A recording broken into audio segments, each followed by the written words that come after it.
For the last couple of lectures for the course, we'll start with Nixon and Watergate and look at how this scandal developed out of the Vietnam War that we just discussed.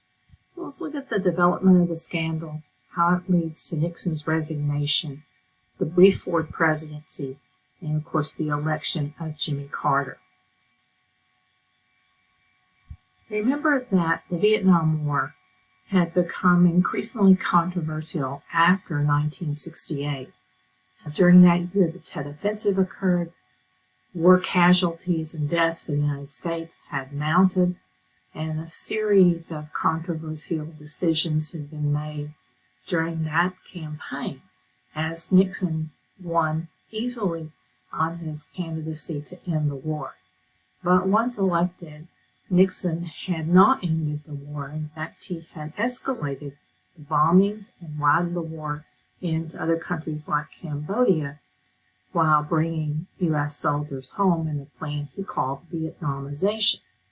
So the war had become increasingly controversial, and deaths had mounted even on the home front in places like college campuses like Kent State, with protests there.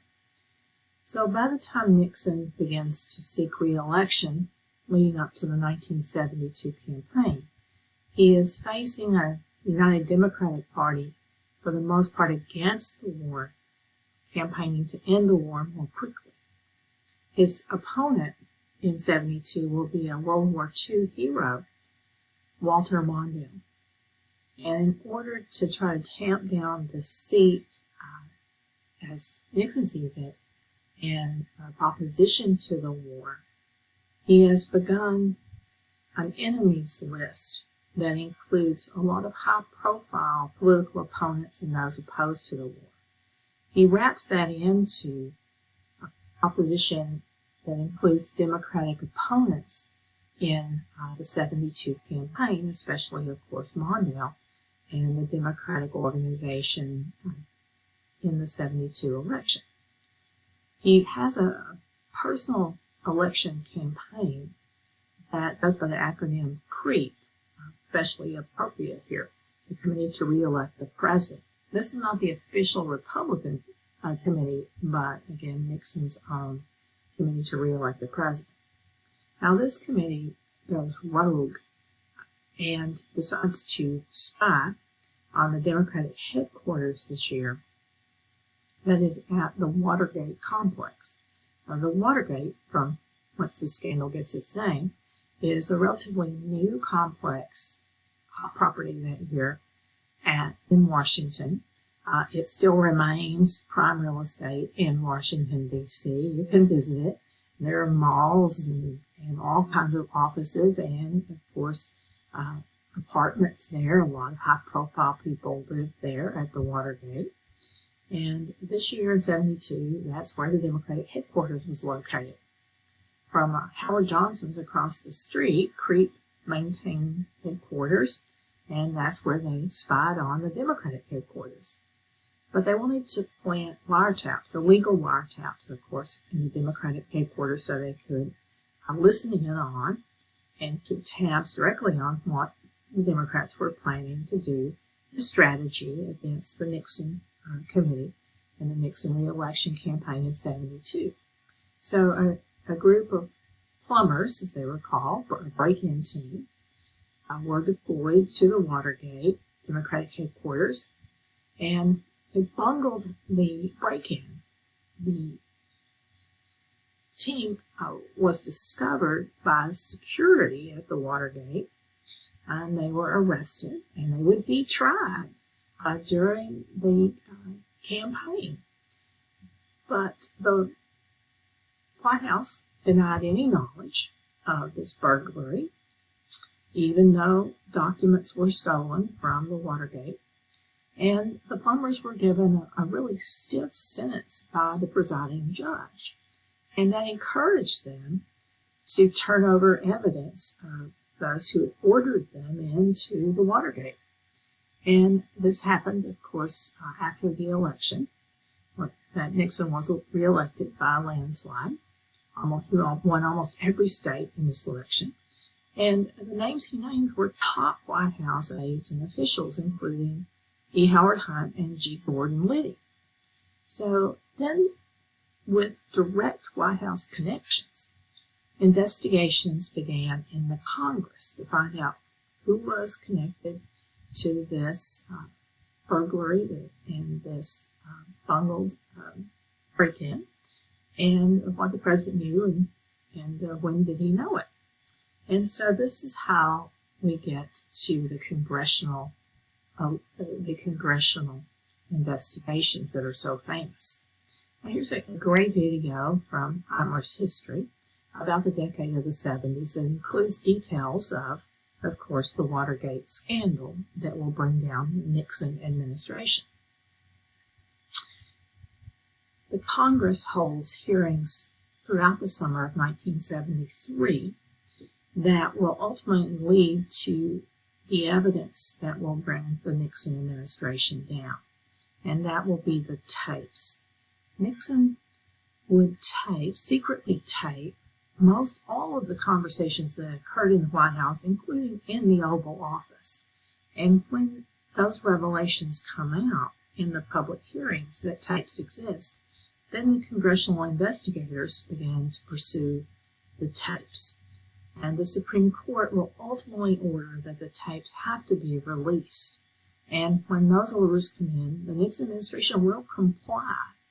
And those tapes will reveal Nixon personally ordering not the break-in, but the payoffs and the cover-up of the break-in.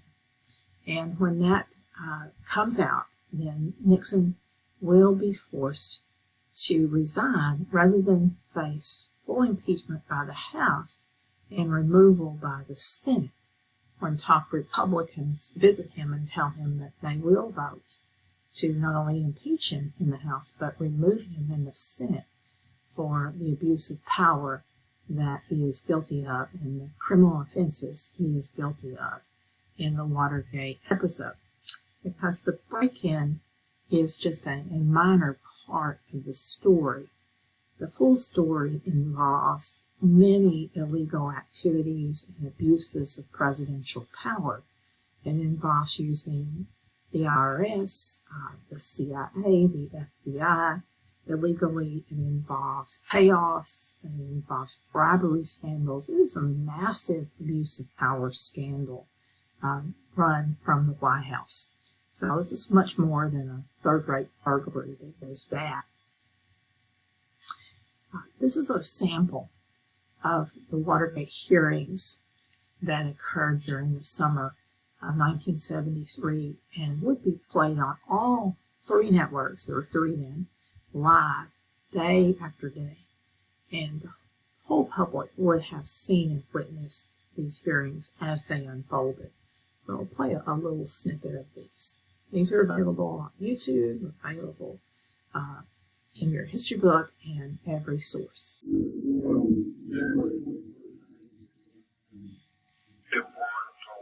Those records came to prove Nixon's guilt and the guilt of many of his top officials. In the end, Nixon will become the first president to resign rather than become the first president to be removed from office. Today, as you know, we have three presidents in American history who have been impeached by the full House. Nixon's process did not go that far. But Andrew Johnson, after Abraham Lincoln's presidency, was impeached, not convicted in the Senate, failed to be convicted by one vote. Bill Clinton was impeached, not convicted on any vote in the Senate. And of course, today, the sitting president, Donald Trump, was impeached in the House and failed conviction on a party line vote. Save Mitt Romney, he was the only Republican who voted to convict Donald Trump last year. So, well, this year. In fact, it's been a long year, hasn't it? So this year. So I placed the time story here about the grounds for impeachment and the 3 American presidents who've been impeached and none been, of course, removed, none been convicted in the Senate. So that is the record to date. This from Ted Ed makes the case against Richard Nixon, and also, to balance the record, explains the record of achievement, because Nixon did have a brilliant record of achievement, particularly in foreign policy.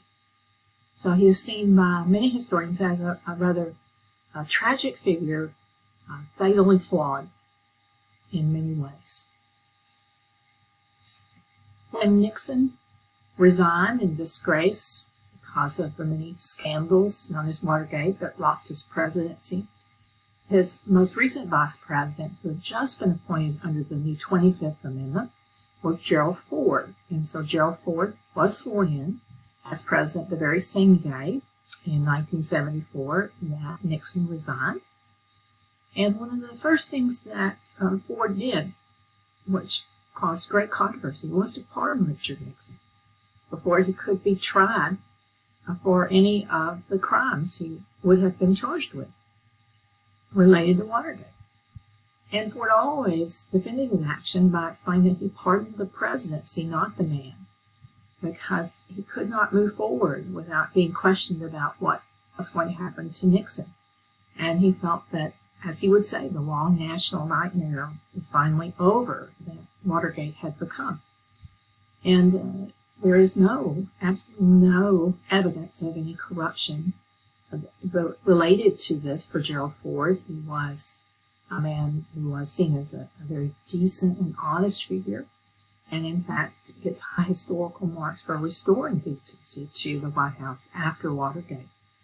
But he is president in a very difficult time. The economy is worsening after the Vietnam War, which had officially ended during the Nixon second term, but leaving South Vietnam in a very fragile situation. While Ford is president, North Vietnam does invade the South, and South Vietnam falls in 1975. And so those images of South Vietnam falling and the U.S. and the U.S. allies in the South having to escape, having to leave and withdraw from the South are ingrained in the U.S. memory. And so it leaves an impression of a failed effort that cost so many lives and